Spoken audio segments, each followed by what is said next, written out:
안녕하십니까. 등산 역사를 연구하는 이산입니다. 오늘은 1924년 영국 에베레스트 원정대 8부에 대해 말씀드리겠습니다. 지금부터는 1999년 조지 멜러리와 앤드류 어빈 수색 원정대 팀의 그 등반가 콘레드 앵커가 데이브 항과 함께 1924년 멜러리와 어빈이 에베레스트 북동능선에서 실종된 사건에 대해 이 수색 원정대가 멜러리와 어빈이 등반한 루트를 따라가며 실제 소요 시간과 정상 등정 가능성을 예측하며 정리한 것에 대해 말씀드리겠습니다. 당시 수색 원정팀은 1924년 멜러리와 어빈의 마지막 캠프 6에서 새벽 2시에 북동능선으로 출발하며 루트 추적 등반이 시작되었습니다. 참고로 1922년 조지 핀치와 제프리 브루스는 캠프 6를 오전 6시 30분에 출발을 하고 1924년 1차 공격조 에드워드 노턴과 하워드 서머벨은 오전 6시 40분에 출발을 했습니다. 그리고 실종된 2차 공격조 멜러리와 어빈은 오전 5시 이전에는 출발하지 못했습니다. 당시 해가 오전 5시 이후에 뜨기 때문에 아마 이들은 오전 8시쯤 늦게 출발했을 거로 추측을 했습니다. 1924년 멜러리와 어빈이 캠프 6를 출발할 때 손전등과 랜턴을 가져가지 않은 이유에 대해 배낭 무게를 줄이려고 일부러 안 가져갔던지 아니면 실수로 빼먹고 안 가져갔는지는 알 수가 없습니다. 1933년 원정대 로렌스 웨이저와 퍼시윈 해리스는 캠프 6에서 오전 5시 40분에 출발을 했습니다. 그리고 이들은 7시간 걸려 에베레스트 북동능선 두 번째 스텝에 12시 40분에 도달했으나 8,000m 고도에서 30m 돌출 암벽을 돌파하지 못하고 발길을 돌렸습니다. 1999년 수색 원정팀의 콘레드 앵커와 데이브 한은 현대 등반 장비와 산소통을 사용해 정상으로 가는 북동능선 루트 대부분에 고정 로프를 설치하고 안전하게 정상까지 갔습니다. 이 팀은 캠프 6에서 옐로우 밴드 상단까지 2시간이 소요되고 북동능선 첫 번째 스텝까지 4시간이나 걸려 총 6시간이 소요되었습니다. 만약 멜러리와 어빈이 날이 밝아지길 기다려 랜턴 없이 6시에 출발을 했더라도 오전 10시가 되어서 첫 번째 스텝에 도착했을 거로 예측을 했습니다. 콘레드 앵커팀은 첫 번째 스텝을 통과한 후 두 번째 스텝 능선까지 가는 루트는 무시무시한 칼날 능선으로 150m 정도를 통과하는데 2시간 정도나 걸렸습니다. 두 번째 스텝까지 가는데 걸린 시간은 총 8시간이 소요되었습니다. 콘레드 앵커는 두 번째 스텝에서 지금의 그 현대적 암벽 장비를 갖추고 자유등반으로 돌출 암벽을 돌파해 올라갔습니다.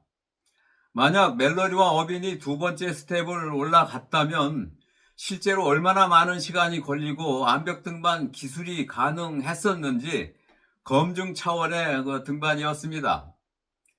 당시 콘레드 앵커팀은 1975년 중국 원정대가 설치했다는 알루미늄 고정 사다리를 사용하지 않고 자유등반으로 올라갔습니다.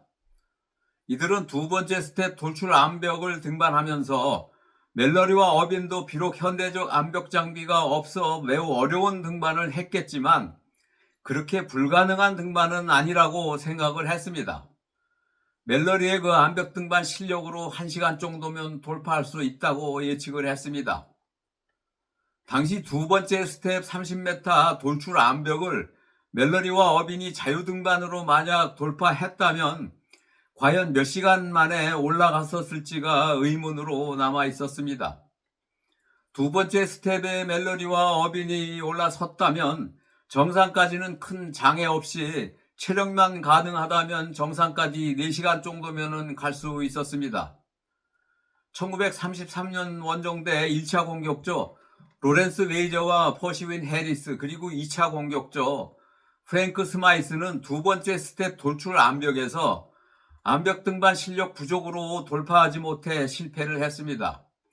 이후부터는 두 번째 스텝을 난공불락 루트라 생각하고 접근하지 못했습니다. 1960년 중국 에베레스트 원정대원 4명이 영하의 날씨에 등산화를 벗고 서로 어깨 위로 올라가 피톤을 박아가며 올라갔다고 했는데 3시간이나 걸렸다고 등반 보고서에 기록해 놓았습니다. 그리고 마지막 캠프를 떠난 지 19시간 만에 정상을 찍고 돌아왔다고 했지만 정상 사진도 존재하지 않았고 정상에 마오쩌둥 흉상과 빈 산소통도 묻어놓고 왔다고 했지만 후에 가보니 아무것도 없었습니다. 1980년 이태리 등반가 라이놀트 메스너가 이 루트로 혼자 올라갔는데 중국 원정대는 아마 올라가지 못했을 가능성이 있다고 말을 했습니다.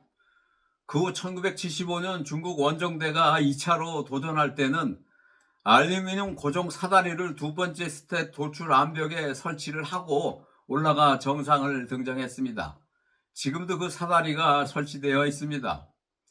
수색 원정대 콘레드 앵커팀이 두 번째 스텝을 통과한 시간이 11시 15분으로 손에 잡힐 듯이 정상이 바로 앞에 있어 너무 가까이 보였지만 그것은 착각으로 두 번째 스텝에서 정상까지 3시간 30분이나 걸렸습니다.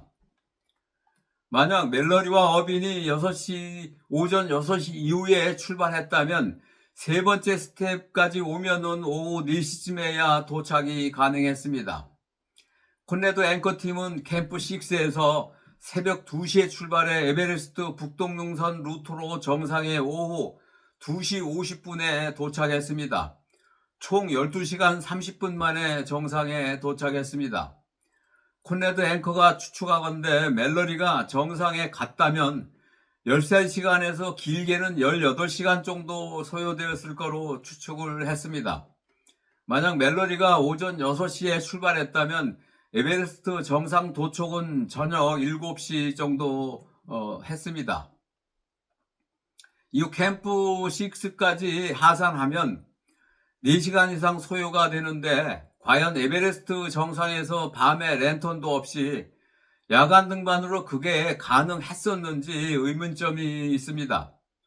만약 18시간 소요되었다면 에베레스트 정상에서 밤 12시가 넘어 도착했는데 과연 랜턴도 없이 하산이 가능했는지가 의문으로 남아 있습니다. 멜로디가 정상에 도착했더라도 절대적 증거물인 정상 사진은 어두워서 존재할 수가 없었습니다. 멜로디가 에베레스트 정상에서 랜턴도 없이 하산은 거의 불가능하며 당시 우모복도 없는 등산복 수준으로 볼 때 비박도 불가능한 상태로 설사 멜러리와 어빈이 추락사하지 않았더라도 8,000m 고도에서 랜턴과 산소도 없이 오래 버틸 수 없다고 판단이 되었습니다. 오늘은 여기까지 하겠습니다. 다음은 1924년 영국 에베레스트 원정대 구부에 대해 말씀드리겠습니다.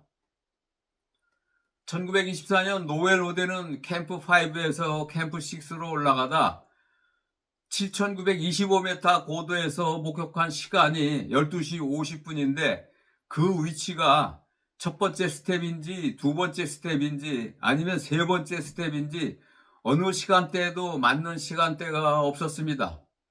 영원한 수수께끼의 시간으로 남아있는 시간이었습니다.